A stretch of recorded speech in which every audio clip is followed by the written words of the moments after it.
ভাইজান মায়াটা না খায় রইছে। তোমার মায়ে না খেয়ে রয়েছে তাই আমি কি করবো? যাবেন থেকে শরৎ তো ভাগো ভাগো যাও। ভাইজান এত নিষ্ঠুর হয়েন না।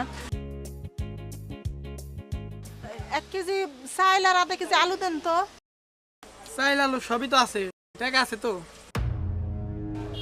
টাকা তো নাই, বাকিতে দেন যাইব না। না বাকি তো দেওয়া যাবে না, তোমার জামের কাছে এর আগেরও মেলা টাকা বাকি দাম। সেই টাকা সব শোধ করে দিব না ভাইজান, এখন খালি সদাইগুলো দেন আমারে। আল্লাহ করে না তো, যাবেন থেকে যাও সরো।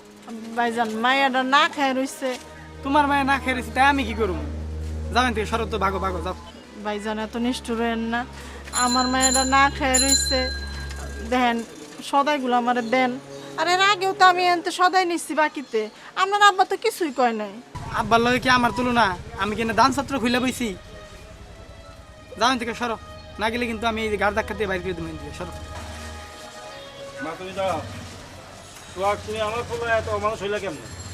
চাচা, আপনার পোলায় তো আমার বাকিতে কিছুই দিল না। তুই ফাতেমা যা যা বলছস আমি সব শুনছি। কাস্টমারের লগে যদি তুই এই ব্যবহার করস তোর দোকানে বসার দরকার নাই।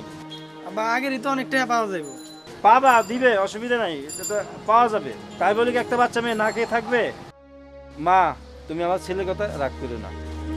না চাচা, আমি রাগ করি নাই, আমার কপালে দুঃখ আছে, কি কমু।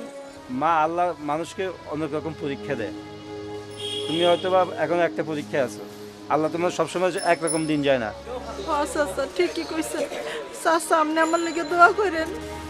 দোয়া করে তুমি সুখী হও মা।